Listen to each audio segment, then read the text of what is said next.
From the ashes to school the masses. Hello everyone, welcome to another edition of the Scholars of Wrestling Show. I'm your man behind the mic, Scholar Jeff. To my left is Scholar Tarek. Hello everyone. Well, it is that time. The smoke has cleared. Some have risen, some have fallen. But at the end of the day, someone will be crowned champion. That was bad. That wasn't bad. Thank you. I dug it then. Yes, anyway, I actually kind of messed up a little bit. I actually wanted to do plurals, and in the end, only some will be crowned champions. I wanted to make it plural. I've known you for not long enough time where I've seen you do worse. So, bravo, fool. Thank you. Yes, of course. We are talking about this past weekend's WWE Night of Champions show, which, I don't know about you, but I thought was a little bit better than I was expecting. I was a fan of the card, and from how the show turned out, I enjoyed it as well. Yes. But before we get into all that, let's kick it off with the introductory phase of this program. The little segment that we like to call Backstage News. What better way to start Scholars of Wrestling than to peek behind the curtain and check in on a little Backstage News. Yes. For longtime listeners of this show, obviously you can tell when our boy Brian is out on assignment and is not with us. Just lacks that little oomph, or in this case, ear-splitting screech. Well, when we do the end of our little Backstage News introduction, he decides to throw in a little meh. Meh. It's like, what are you trying to insinuate? That Backstage News is meh? What's wrong with you, Brian? Backstage News is never meh, except for the times when it is meh. Well, we joke around a lot, but let's just get the rough stuff out of the way. The rough stuff. We were talking about this briefly. You said you didn't know the name of Akira Hokuto. The name doesn't ring a bell, but I'm a guy who usually is terrible with names. Yeah, she's pretty much a living legend in the world of Japanese women's wrestling. Ah. She's I've heard her name all over the place in the list of the all-time greats. Apparently, it was just revealed this week that apparently she just got breast cancer. Oh. Yeah. Oh, that's not good. Yeah, from the latest reports I heard, she has to have her right breast removed. The entirety of it. That sucks. Yeah, that really sucks to hear. Yeah, again, anyone who's been listening to the show for a while knows that I am a big fan of women's wrestling, have been for some time. And even though I'm not totally familiar with her line of work as some of the other names, it's still so really, really sad to hear something like this. Especially even if I know them, even if it's a known name, you know. Mm. And I've had family members who had breast cancer, so I understand the whole pain of what they have to go through to, as you said, remove their breasts, which is best for their health. Yes, but it really is terrible to get in that position. Yeah, absolutely. I've had a friend who's actually a breast cancer survivor, and it hasn't slowed her down one bit, though. And thankfully, in a lot of cases, it does seem like it's treatable. Same thing with my family member. She went past it. She what's the good term? Overcame it. Overcame it. There you go. Thank you. She overcame it, and now she is just as crazy as the rest of my family. And that's saying something. Hey, I have a pretty crazy family. And I love every one of them. On the bright side of all this, she wouldn't be the first person to beat cancer. Oh, no. Not the first wrestler, I mean. We've got Hacksaw Jim Duggan, who beat cancer. We've got Kenta Kobashi, who beat cancer and probably chopped he chopped cancer to oblivion. Seriously, have you seen the clip where he comes back to the ring after beating cancer? No. Some of the cheers of the Japanese audience just chanting Kobashi, Kobashi. Some of the loudest I've ever heard. I bet it's very touching when he's in the ring just hearing it. It's absolutely crazy. It's one of the best comebacks I've ever seen in wrestling. Anyway, Akira, hope you get back soon. Hope you get better soon. And you know what? We know you're gonna beat this. We all know you're pulling for it. We're all pulling for you. But now it's my turn to slip up. And you know what? Me slipping up, that's not cool. Nice segue. You know what else isn't cool? Carlito, apparently. Why is that? Or at least Carlito's deal with the WWE. Like one that he's been working on now? Yes. You probably heard about this one. No. Carlito being scouted by WWE to make a return? No, I have not heard about this. You have not heard about this? Oh, I'm no. sorry. I thought it was like common knowledge at this point. Not at all. I look at wrestling websites like every day. I did not read this at all. Okay, well, to bring you up to speed, apparently WWE, to heighten their appeal to the Latin demographic, tried to get Carlito to sign on to WWE. Carlito has reportedly, and this has not been confirmed, Carlito reportedly turned them down because the amount of money they wanted to pay him was too little. Yeah, like you are definitely worth a lot more money, Carlito. We don't know. He probably thinks he's cooler than he is. Well, of course, he's Carlito Kirby and cool. I'm not a huge fan of Carlito. If he ever came back, it'll probably join up with Los Matadores. You know to make what? A stable. It's funny that you say that because that's exactly what they wanted to do. Oh my god! They said they wanted to put him with the repackaged Los Matadores. Oh my god! Yeah, that's the great way to. Are you sure you didn't see anything like this? No! I have not! You totally just pulled that out of your butt. I really did. I mean, isn't Primo his cousin? He is. That's exactly why. I'm like, yeah, he's probably just going to throw in with Los Matadores because, he has family in that stable. All the more reason why I probably didn't want to come back. Oh my god. And you know what? I don't care. I wasn't a huge fan of Carlito anyway. So this is not really bringing any tears to my eyes. Oh no, Carlito's not coming back to WWE?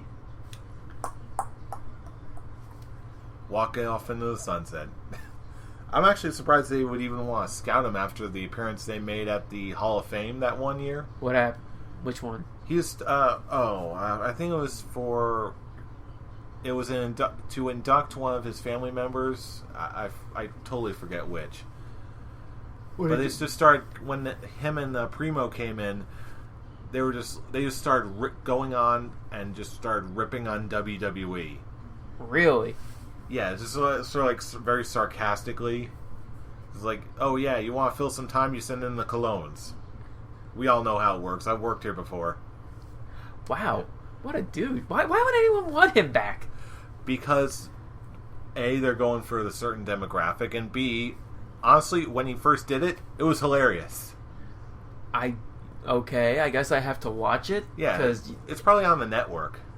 It makes me be like, okay, so the Lucha Dragons aren't good enough, huh?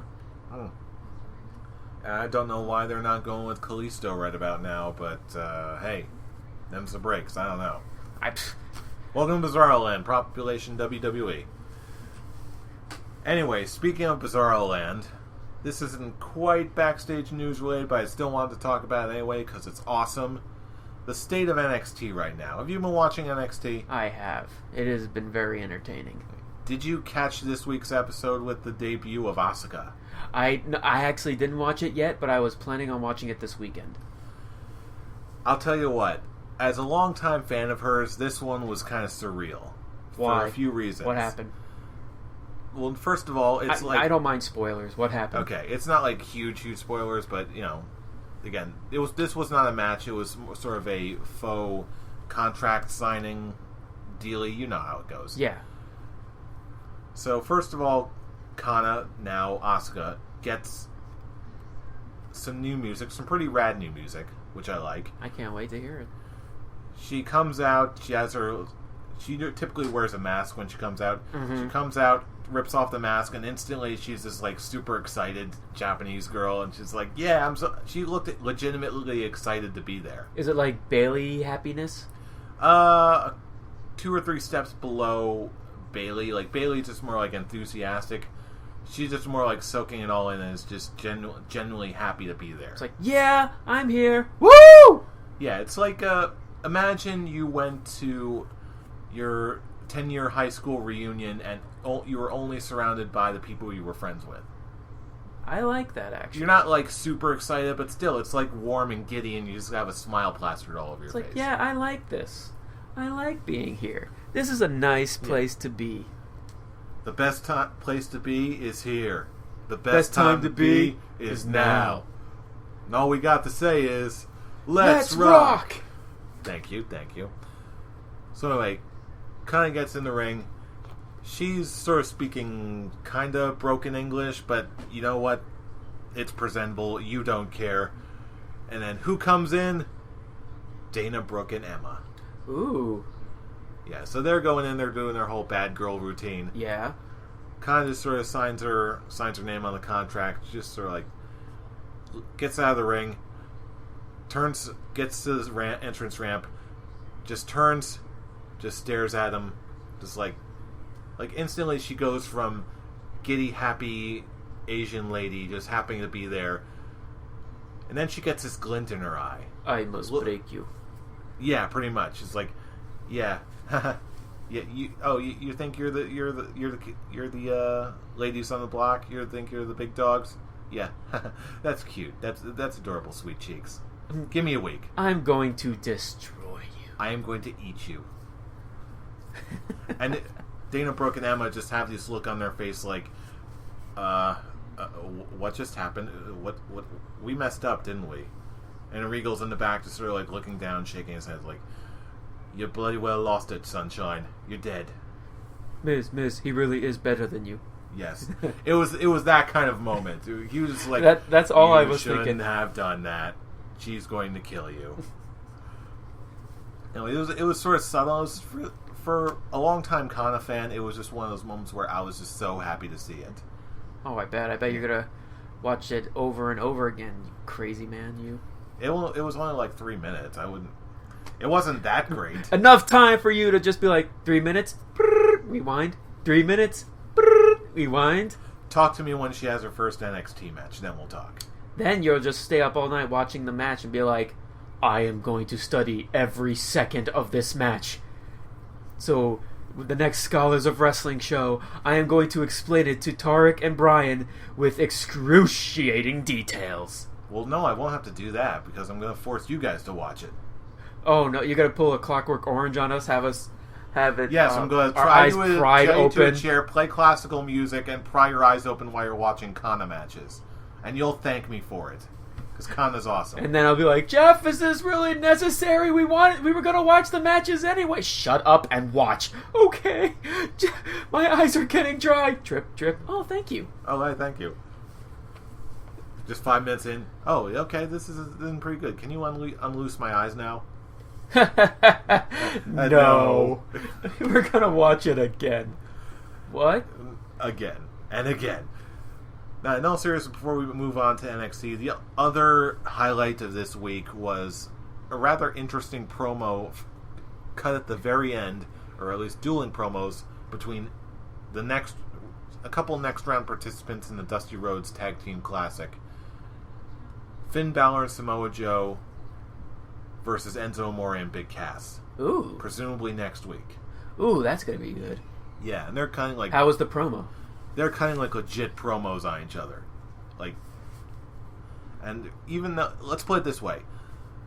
Out of the four, the one person who looked the worst, who actually cut the worst promo out of the four of them, was Finn Balor. I was expecting Joe to be that choice, but really? Oh, Finn Balor was the worst? Joe is actually surprisingly charismatic. You wouldn't think that. He is very charismatic, so... I don't know why. I was just expecting you to say Joe, and I was going to be... Hell, even Finn Balor, I'm like, wait, really? That bad? No, it's not that Finn Balor was bad. It's that everyone else was that good. Oh. Of course, Enzo Amore speaks for himself. Big Cass is at the point where he can keep up with him. Joe is just like... Is Joe. Joe is Joe. And Finn Balor is just like... You can definitely tell he's like a legitimately nice, quiet guy in real life. Which, he'll get out of that. He already has his demon form thing going for him, and he just needs to be worked with, and he'll eventually get out of that. But still, that was a good quality promo. Like, you don't normally see promos closing out NXT shows like that, this one was worth it. And it definitely got me hyped for next week. And the whole Dusty Rhodes Tag Team Classic, which, not for nothing, considering how the tag team division has been in the past, that's saying something in my eyes. Now I'm really looking back on what Brian was saying about how NXT didn't have anyone for at least the world title picture. Is that coming more to the case now? Like, is there still no one in the singles division that's really putting a name for themselves? They're just focusing on the Dusty Rhodes Classic Tag Team right now? It certainly seems that way, although there's a number of names who I feel like could definitely be elevated. As far as the Tag Team Classic goes, they could easily... Joe and Finn could easily put Enzo and Cass over as a tag team. Mm-hmm. They could have like this thing, oh, we're not getting along, Joe and Finn. I want your title. Well, I want your head 6 feet under, whatever. Ouch. And then that's how they lead up into their next match at TakeOver Respect or whatever it's called. Huh. When's that? I believe that's first week in October. Okay. Right before your birthday, I think. Interesting. Happy birthday to you. Indeed. Yeah. Anyway, that's looking great. But until we get to the actual future, let's take a minute and look back into the past. The weekend that was WWE Night of Champions 2015.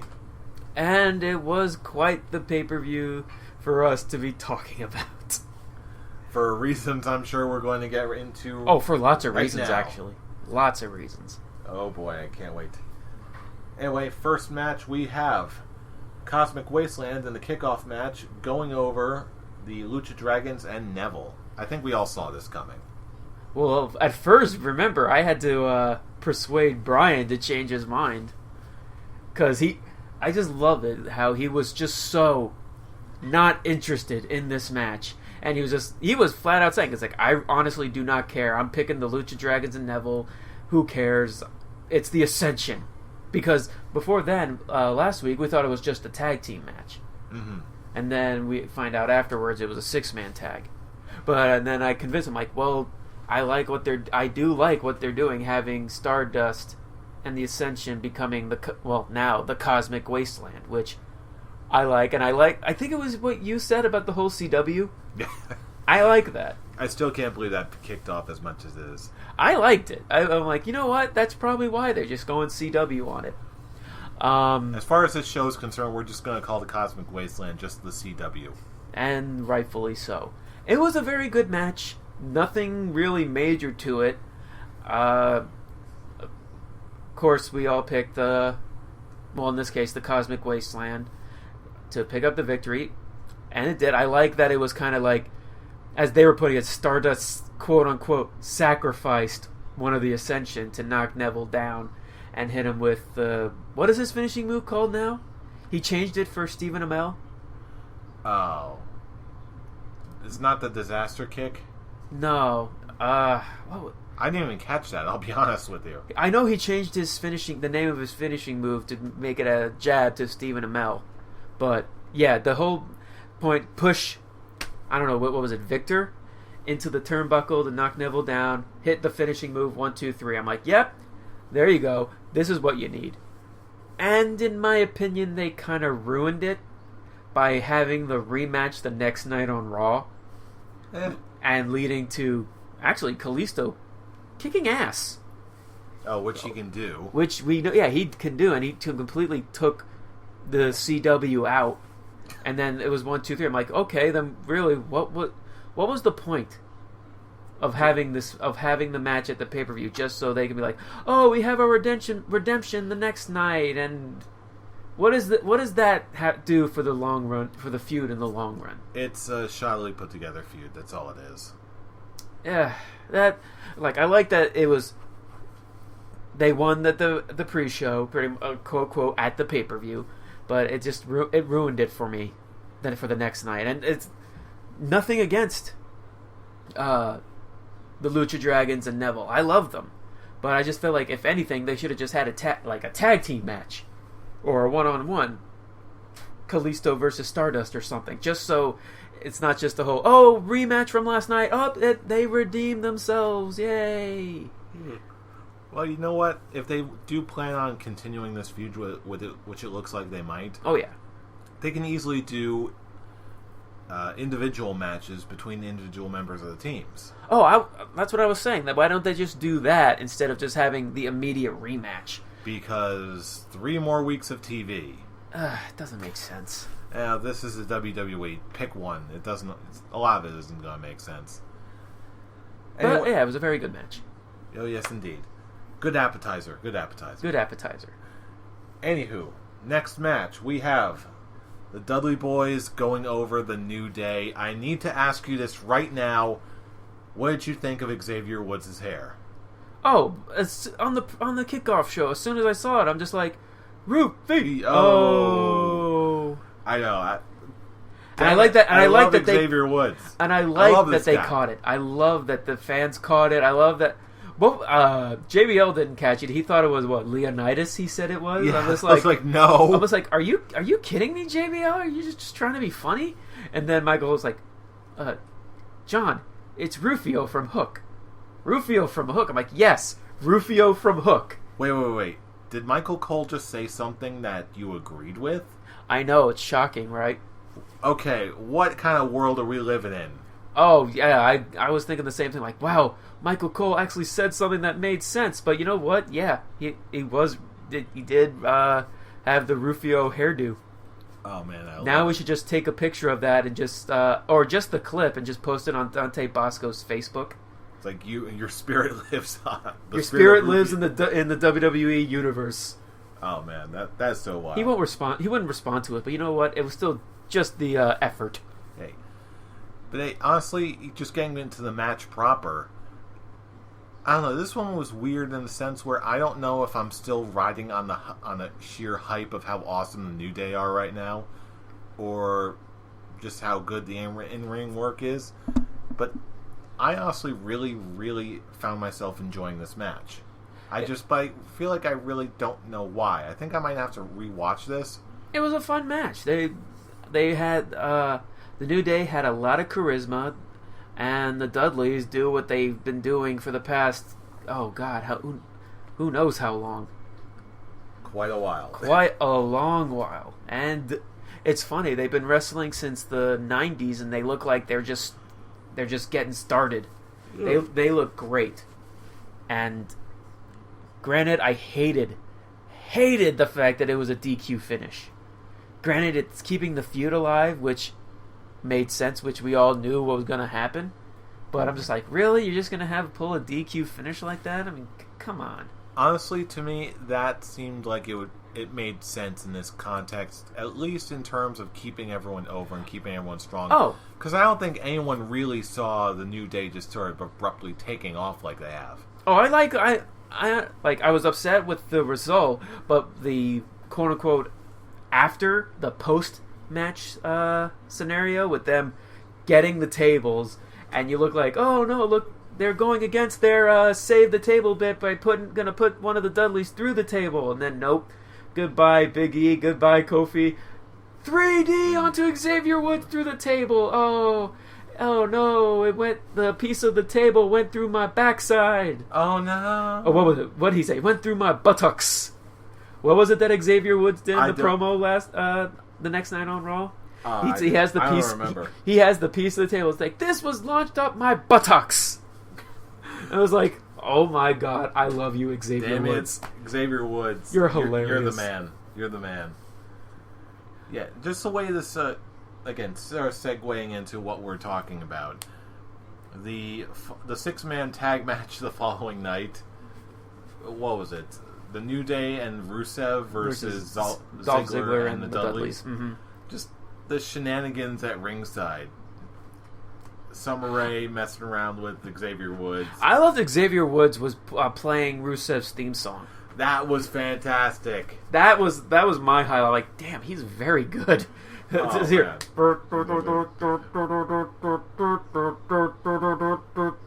I'm like, he's very good at it. I haven't seen a trombone performance that enjoyable since Mike Frollo.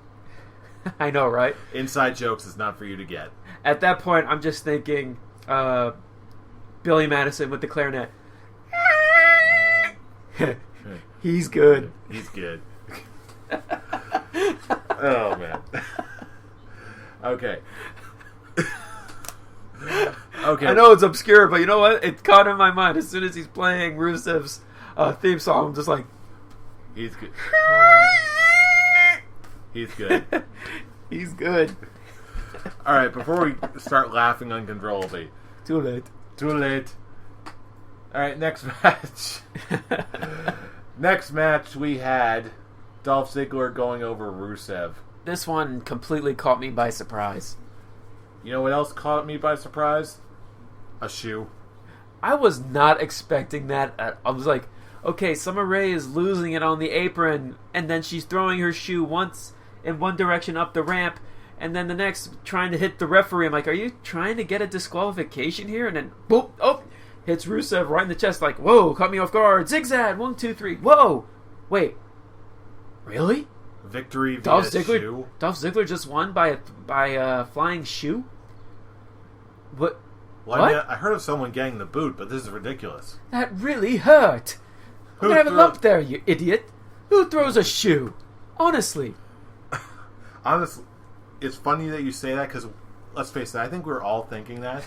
And apparently someone on WWE.com was thinking that also, because someone actually posted a link to the video saying, with just the caption, "Who throws a shoe?" And you know what? That's a good question. Who throws a shoe, Summer Rae? Who really throws a shoe? Apparently she does. Yeah. Is one of those... I kind of feel sad for Summer Rae, because in every single interview I've ever seen her do, she seems like a genuinely nice person. Works hard, does the whole 9 yards, and she keeps getting thrown into dumb angles like this. I'm like, you deserve better, Summer. You do. From the whole rumors of them wanting to end this feud, I did not see this coming. I guess they're just planning on it waiting until Lana comes back, but they're saying she's not coming back till like 4 months. I'm like, are we really getting 4 months of this? Of shoes and Bulgarians and earrings Mr. Steal Your Girl, and this is weird. This is dumb, and I guess just seeing Rusev kind of lose his mind after picking up the victory the next night in the 6-man tag, I guess it was just like, okay, I think Rusev kind of fits in the New Day because he was going just as crazy as the New Day was. He was just like, I wish were a visual show because I was just going nuts right there. It's okay. The sound levels are already expressing your enthusiasm. Apologies. And Rusev too. The more out of character interviews I see with him, especially on Xavier Woods' channel, Up Up Down Down on YouTube, which is great, by the way. He just sort of starts chilling out, and he just seems like, a genuinely chill guy. You wouldn't expect him for a big powerlifter type like him, but he's super chill. And he's in a stupid storyline like this. Hey, at least he wrestled in WrestleMania against John Cena and came out in a tank. Yeah. That's gotta count for something in life, right? Yeah. Yeah, I'm reaching it does and then you lose to John Cena, and then your career kind of goes on a quick down low. But to be fair, this is John Cena we're talking about. Everyone loses to John Cena. I hate that. Yeah. Oh, I got my... Ugh. We'll get to that. We don't need to... Actually, we've probably already been there multiple times, but I don't think we need to go there again. Alright. Moving on. Moving on. Next match, we have the Wyatt family going over the Not Shield and Chris Jericho, of all people.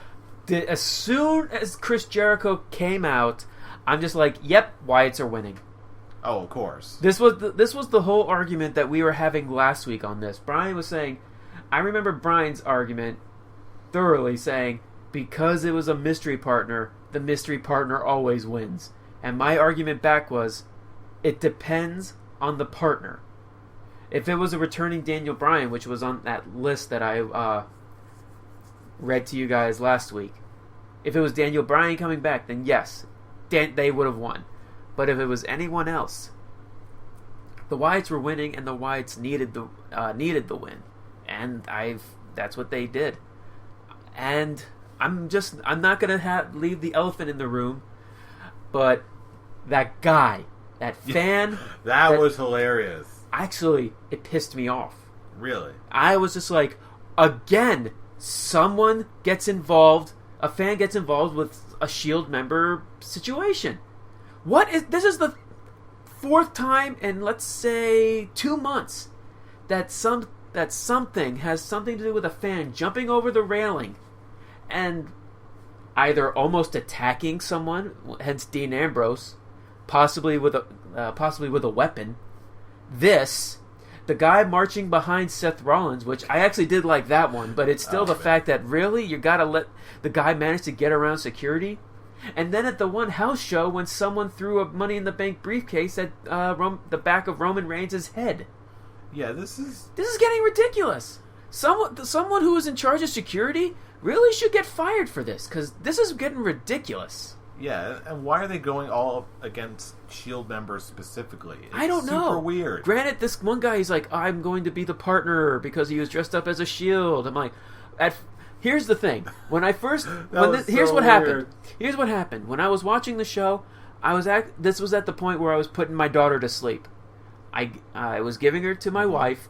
I was putting her down. I come back to the living room and I see this guy in the ring standing right next to Roman Reigns, and I'm just like, who the hell is this guy? Is this some NXT guy that I don't know about? And then security tackles him, and I was like, no way.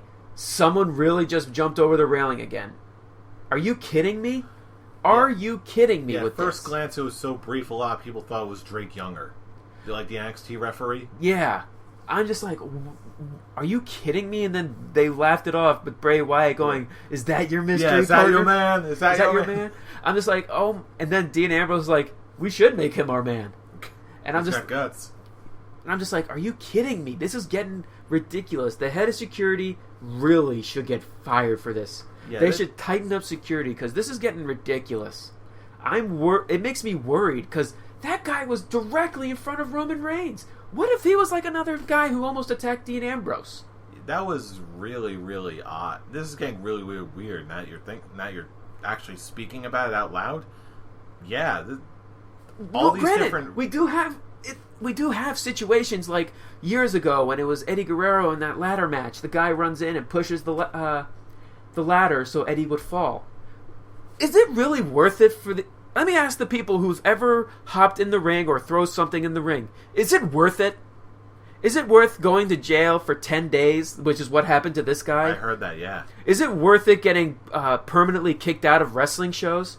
Is it worth it just for 30 seconds, not even 30 seconds of TV time, just so we can have footage of you getting tackled by security? You stupid morons! I was actually listening to a friend's review show of Night of Champions, and on one of the forums that was like going on during the show, it's like, did you catch that guy in the match? Did you see that fan running into the Shield Wyatt's match? And I'm like, that guy was hilarious. And I posted, that guy is a moron. It's ridiculous. It's not worth going to jail, getting permanently kicked out of shows, because one day there is going to be a situation where the situation with Dean Ambrose possibly almost getting stabbed might actually happen. Yeah, they've got to be... They got to tighten up security. Yeah, except since they're also going around from location to location, I'm wondering how viable that might be. I mean, I'm sure they've got some people traveling with them who are in charge of coordinating security, but even so, to have all these near misses, there's something weird going on. In such little time. This is within 2 months. We've had at least four situations. That sounds unprecedented to me. It's like, that's why I said the head of security should get his ass kicked. Yeah, I have no idea what's going on there, but back to the match. Yeah, I had to get proper. I had to get that out because it's been bothering me since that moment happened. I'm like, oh my god, are you kidding me? But yeah, back to the match. I loved it. It did what it needed to do. It told the story. So it's like, okay, who is willing to side with Roman Reigns and Dean Ambrose against this monstrous group. And the second Chris Jericho came out, at first I'm just like, oh, really? Well, that's it. The Wyatts are obviously winning. And as soon as Jericho hits the blind tag and does the moonsault or lion salt, I'm like, yep, this is where they're going to lose. Mm-hmm. And as soon as Bray Wyatt took Roman Reigns out, I'm just like, yep, this is the end of the match. And night, Jericho. Night, mommy. It seems like it's also leading up to a feud between Jericho and Dean Ambrose, which I'm all about. Oh, I'm all about it too. I'm just it's like, oh my God, are they going to have Roman Reigns and Dean Ambrose attack Chris Jericho? What's going on? And then all of a sudden, I'm just going to shove my shoulder into both of you and just walk out like, in Sasha Banks' term, like a bouse. Like a bouse. Which I'm just like, I love Jericho. I love that he just can go face and then just turn heel. Like that. Yeah, Jericho at this point sort of strikes me as your favorite old uncle. He really is. The cool uncle who shows up to family reunions and you're just like, hey, Uncle Chris, good to see you. Like, you're not like super excited, but still, it's just like heartwarming at this point. It's like, hey, Uncle Chris is still around. This is great. Granted, we're not going to see him for a while now. It's not going to... I heard that he has no other scheduled events coming up because he has another Fozzy tour. Oh, boy. This was just a special appearance, which will lead into something in the near future. I heard around WrestleMania time, actually, with Dean Ambrose and Jericho. That wouldn't be a bad match for both of them. No, not at all. Yeah, do it. So, the right team came out victorious in this one. They kind of had to happen that way to get Braun Strowman over, but still make him look just vulnerable enough so that it's not Goldberg. And now we have Randy Orton coming back to join with Roman Reigns and Dean Ambrose. Whoopity-doo. Yeah, exactly. I'm just like, I haven't cared about Randy Orton in quite a while, I'll be honest with you. Well, now that he's reached the point where he's just there. His feud with Sheamus is obviously over. Now he's just guy who's just thrown into stuff. And you know what? I don't mind it. I am a fan of Randy Orton. What? What did I do? What did I say? I don't know. When you said, Randy Orton's just the guy you throw in the random stuff. For some reason, I know what you meant. Like, just struck a chord on him in the different feuds and all that. But for some reason, when you say throw him in the different stuff, I was getting like a Looney Tunes Wile E. Coyote image in my head. It's like, okay, now you're just throwing Randy Orton in the stuff. Like the ring steps or this brick wall. But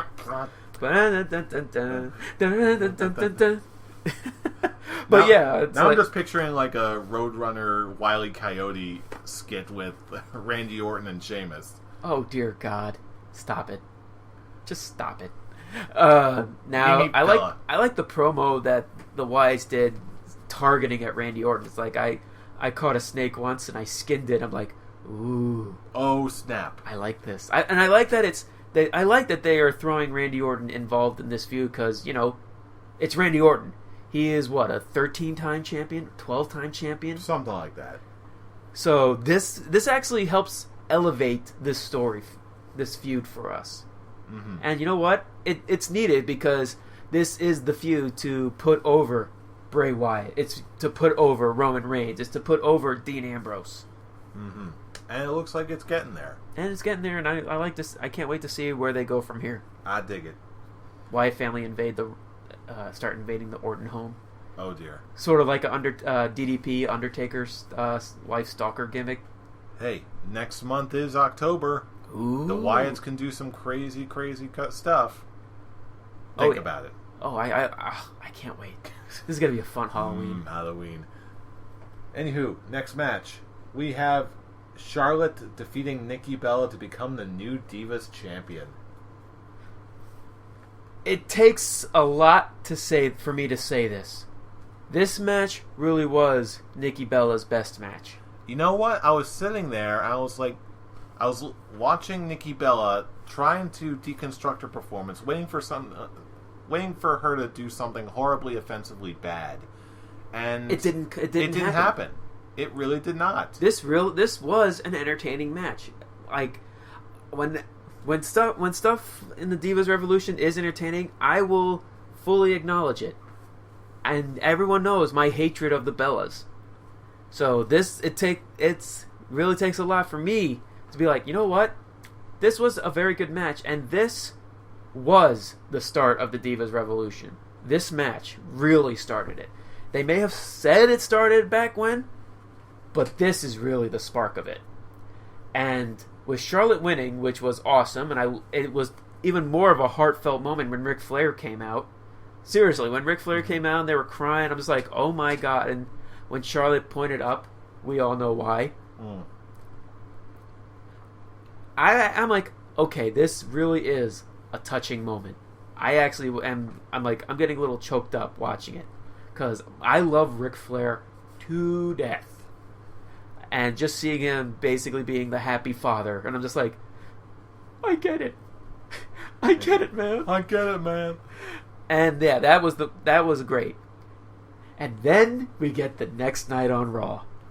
This is the pipe bomb. That was surprising. This was awesome with the Charlotte Divas title celebration, and as soon as when they were coming out, you saw Paige distant. She was very distant from the rest, from Becky Lynch and Charlotte. And then the second she grabbed that microphone, I was like, this is awesome. This is really awesome. Hello, next feud. Hello, Divas Revolution. Yeah, really. This is what the Divas Revolution is. This is what it needed, and everything that Paige said from, well, most of it from the Bella Twins, and how like Team Bad. I'm trying to remember exactly what she said. Something like Sasha's the only relevant one in that thing. I guess she said that, and then she said Becky is never going to get a title because she's just the blandest out of all of them, or out of the three. And I'm just, and where's Natalya? Where are you, Natty? Where are you? Do you still work here? Oh, the whole do you still work here line. Now, oh man. What sold me? I feel so bad for her saying that. I'm sure that they're still cool and all that, but still, that one hurts. Ouch. But what sold me is that it was what she said about the Bellas, and then Alicia Fox. Or what they didn't say. Oh, no, she said exactly. I'm actually surprised the audience didn't really react to this. But it's like, we all know how the Bellas got to where they are right now. It's because she didn't pull an AJ and get more specific. I was like, if she had said something like AJ was like, yeah, in-ring talent is not sexually transmitted, then it would have gotten a lot more heat. Yeah, I will say AJ did have the better pipe bomb, but Paige's was awesome. It was nothing taken away from Paige, because us hardcore wrestling fans, we will agree with most of the stuff she said of what's the problem with the Divas Revolution, or with the Divas division, and the fact that she even pointed out Summer Rae and Lana. It's like, oh, they're too busy figuring out who they want to climb on top of. I'm just like, oh my god, that's so awesome. She went about as far as PG can go. The office would authorize her to go, and you could tell, but it worked. But it was natural. It felt natural. That's the best part of it. It felt legit. As many other great angles are, they're rooted in reality to some degree. And they added it even more with the backstage segment with Paige and Natalya coming back. It just worked on every single level. What Natalya said was quite possibly one of the best babyface promos. Like, most of the stuff Paige said is right, but the only person standing in your way is you. I was like, I love you. It's like, Natalya, I love you. You are awesome. And Paige was watching her match with who was she facing? Naomi, and then the numbers game, which is obvious, which actually is kind of what they need. Mm-hmm. This is the perfect start for the Divas Revolution, and as long as they push the Bellas back, because really they don't need to be there. They don't need to be front and center. At least take them off of TV for a while, let them rest up, let them get refreshed, let them get some sort of new spark again, and then they don't need a spark. There's nothing that they can do. They're done, in my opinion. They don't need this. This Divas Revolution isn't about the Bellas. It's about dethroning the Bellas because the Bellas represented something that the Divas division isn't. Right, but that's what I'm saying. You take, obviously, like we just talked about with Nikki, obviously they're not on, like, they're Sasha Banks level, not by a long shot. But I think we've seen, at least with Nikki, she has made some improvements. She's not unserviceable in the ring.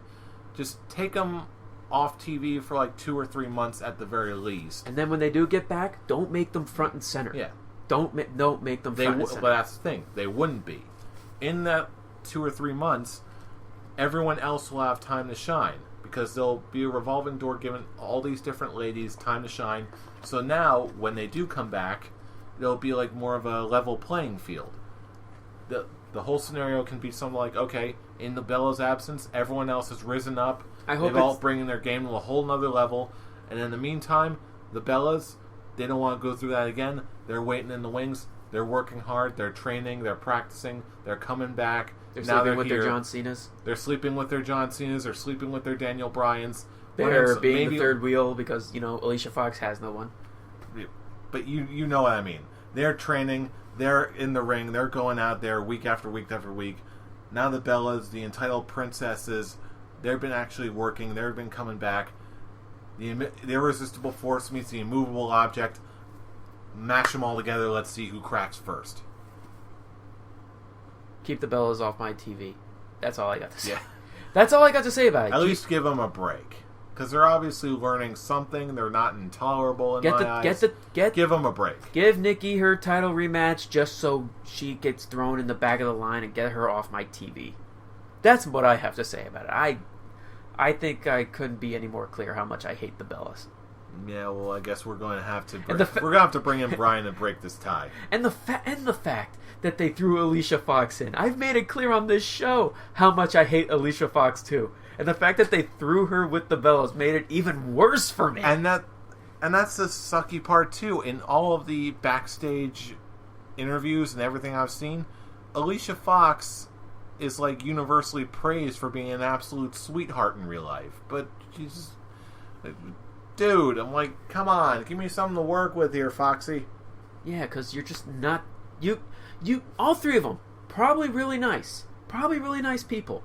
But you are terrible actors. You're horrible on the mic. You are getting better in the ring. I will say that you are getting better, but it's nothing to be the longest reigning Divas champion, especially since you haven't defended your title in 3 months. Yeah. It may have been because she was injured. It's not. There's no other excuse. What happened to the whole rule? If you haven't defended your title within a month, you drop the title. Continuity errors. It's ridiculous. I hate it. I love Dean Ambrose, but that was my problem when he was United States champion as well. Then again, we're also talking about WWE booking here, so what do you expect? Lack thereof. It's not going to be fixed in a day. Anyway, all right. Okay. Moving on. Next match, Kevin Owens defeated Ryback to become the new Intercontinental Champion. This was enjoyable. This was heartwarming. This was a good match, and I've been a fan of the feud. I've read and watched people who are just saying that Kevin Owens is really sweeping the floor with Ryback when it comes to mic skills. Well, yeah, because he's a bully. Well, I'm just saying, like, they're saying that Ryback has no real mic skills and he's just so bad on the mic. I'm like, you know what? That's just not fair. I actually think Ryback has gotten better on the mic. Granted, I will say that whole Elvis thing at the Go Home show last week, what was it, in Tennessee or something? Or was it in Tennessee? Something to do with Elvis. Because that's what he was going for. That was stupid. But he even was pointing, like, he was just basically being an idiot about it. He knew it. So, and people are like, really? They're feuding over a book? I'm like, I read someone saying they want to see more dimension in Ryback to see him more than just a meathead. I'm like, have you been missing the past few months? He's been doing that for a even longer than that. Hell, ever since he came back.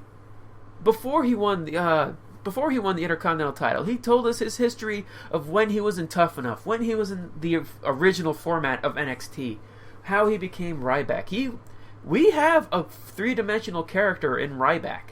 He told us about his injuries. He told us about his calf. Yeah, it wasn't about just any of that, per se. It was just the fact that Kevin Owens used that as promo material. Exactly. Because he's smart. And yes, Kevin Owens is a better mic worker than Ryback. But it's not. I don't want to take anything away from Ryback because I think he did hold his own in the Go Home show. He absolutely did. And you people may disagree with me, but honestly, I don't care. Because this is my opinion on it. I felt like you're not giving Ryback that much credit. And as for the match itself, it was a short match. Short, told a good story. It was simple. It was a good starter for a feud. It was as long as it needed to be. Exactly. And I knew there was going to be a dirty move to have Kevin Owens win, and that's exactly what happened. Ryback was in position for wow, why am I blanking out with his finishing move now? Shock? Shell Shock, thank you. I don't know why I'm blanking out on finishing moves. It happens. He's going for the Shell Shock, and next thing you see is Kevin Owens scratch at Ryback's eyes and pin roll up 1, 2, 3. I'm like, you know what? It needed to be like that. And this, what they're doing with them, Kevin Owens coming in, commentary for Ryback versus, Bo Dallas. Because, Bo Dallas. Because Bo Dallas. I will say Bo Dallas got a lot more offense than I thought he was going to get. But... because he believed. I digress. He still ended up losing. I think I said it best just a minute ago. This was the perfect start for a feud. This was the perfect way to start to really their first match in a long-going feud. Mm-hmm. Oh yeah, there's still going to be the rematch. There's still going to be the feud. And you know what? Not even just the first initial match being good, but the photos on Twitter afterward from Kevin Owens with Triple H. Not even with Triple H. And the photo bomb from Scott Hall. Even though that was great too. That was awesome too. The picture afterwards where it's just like, yeah, Owen, he's gonna play with this when I get back home. He did. This is definitely helping to bring up the prestige. Oh yeah. For the Intercontinental title, and I'm loving it. Again, like many other things in wrestling, right guy, right time, right belt, boom. And right feud. And right feud at the time. This is a good feud. This is perfect for him. I actually can't wait to see where they're going to go from here. Oh, yeah. But now, for what is basically just one big giant main event, let's call this the Seth Rollins matches. Okay. Because that's basically what it was. John Cena versus going over Seth Rollins for the U.S. title, winning that. Seth is all beat up. Now here comes Crow Sting. Comes out to the entrance. Okay. Around this point, I admit, I was thinking, okay, Crow is just going to beat him up. He's going to take the title. He's going to lose everything. It's going to be a very sad thing. Wrestle. Picks him up for the corner powerbomb. Boom. Sting starts looking shaky on his feet. Well, it was from getting thrown through getting shoved through the Spanish announce table, taking one power bomb to the corner, and then taking that second one. Which, as soon as I saw that second, I'm like, oh, that didn't look right. Yeah, something about that didn't look right. And as soon as Sting ducked for that one clothesline, and then he just crumpled, and then he just collapsed. He was down. I'm like, I was like, oh shit. What? Yeah. Oh God! I couldn't tell if he was selling at first because oftentimes I've got a tendency to do that where with someone who is experienced as Sting, like okay, maybe he's just selling, maybe he's just making the young guy look good. That wasn't the case. Then it's like, oh boy, this isn't good. And then they showed him his head bouncing from the second corner power bomb. I'm just like, yeah, something's not right here. And the fact that he At first, I'm like, he must have had the wind knocked out of him. That's what I thought happened. And then he was like, okay, I'm good. And the fact that he finished the match, granted, it was like, not even 2 minutes? The rest of the match? It was pretty brief. It was very brief, but it really needed to be. And then he just rolled him up, did a little small package. 1, 2, 3. I was like, that's fine. That's fine. You know what? And it's like I said last week. Sting is only there to put the young talent over.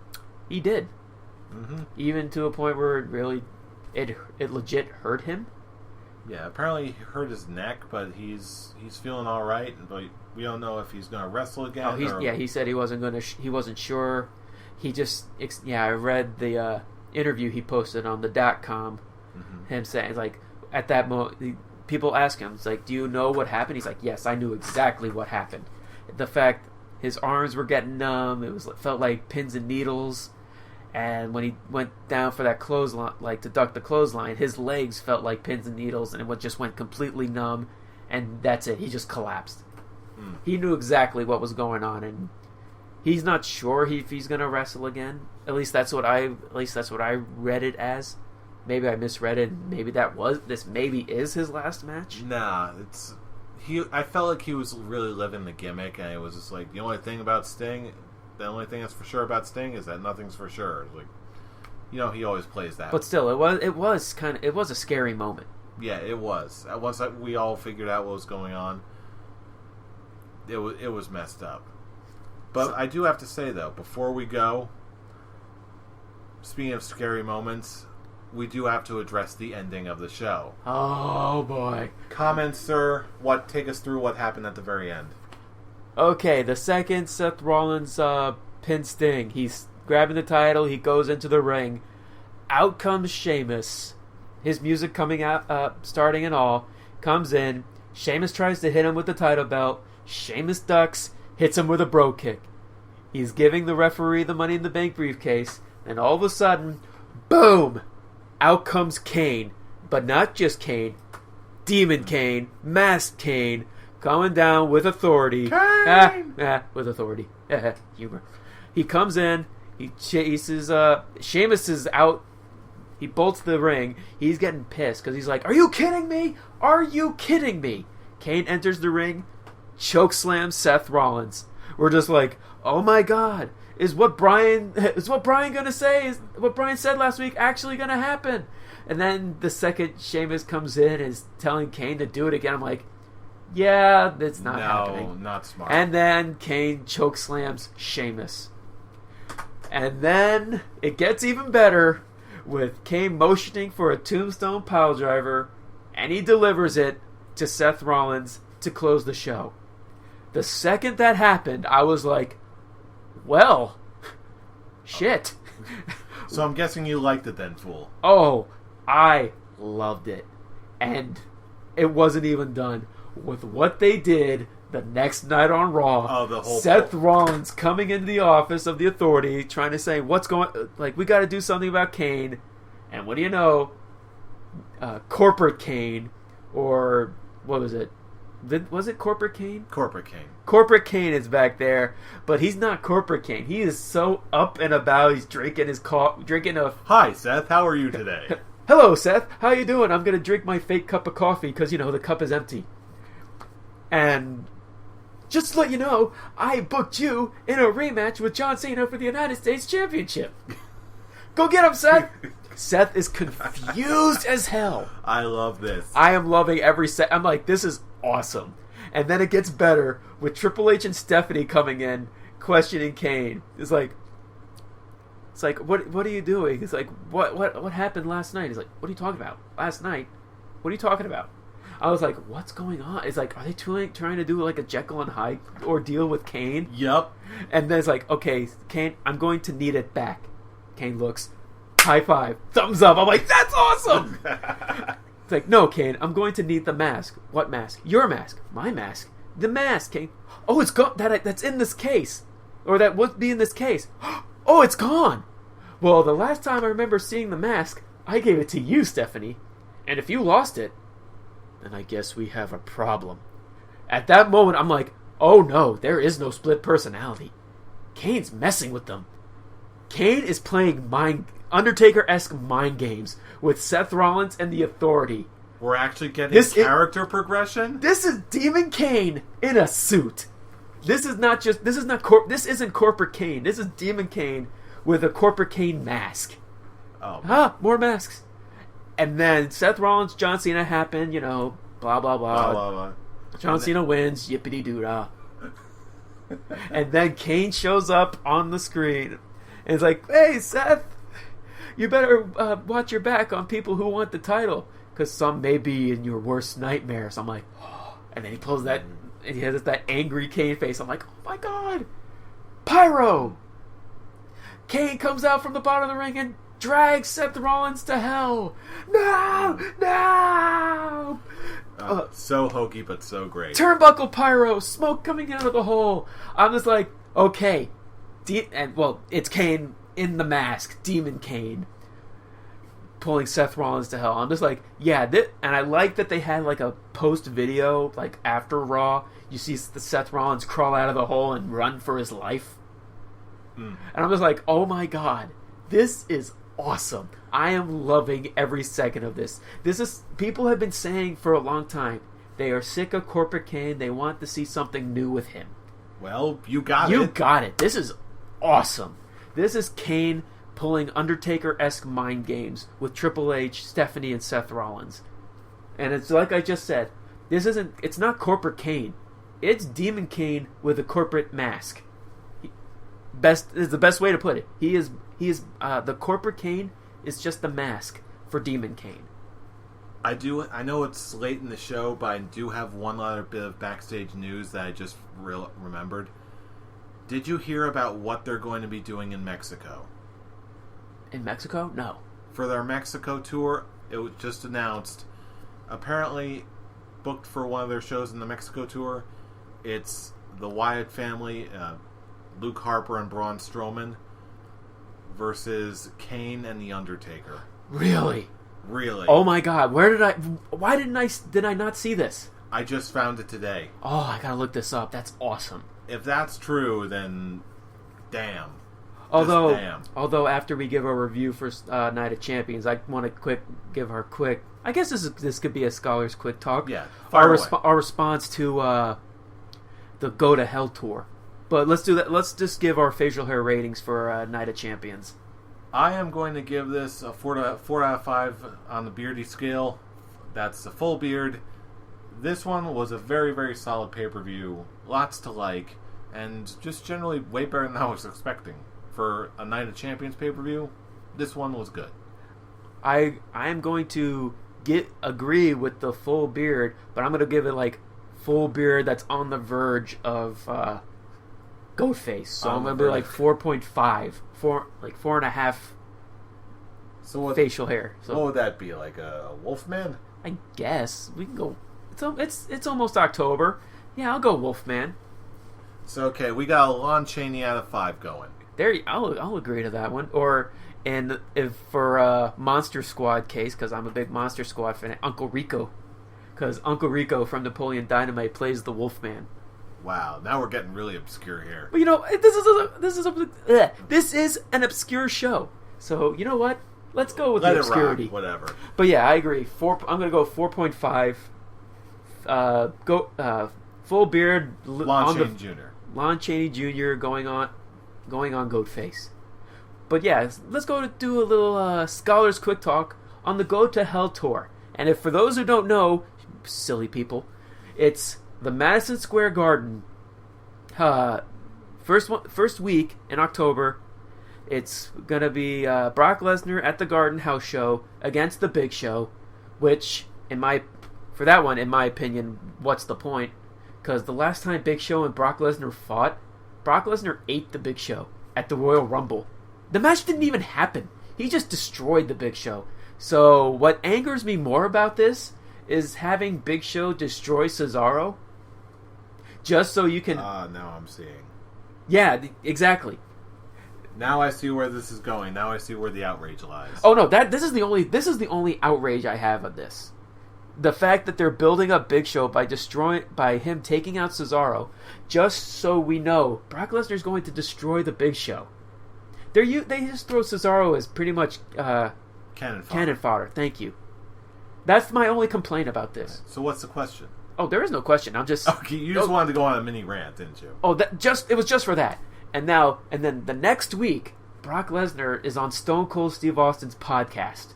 That is really the only part of this I'm actually really looking forward to. Oh, and it still gets better. Oh, that's probably the one thing I'm looking forward to the most as well. But then it just throws a big bombshell with the next week for the Hell in a Cell pay-per-view. Him and Taker to close out their feud in the cell.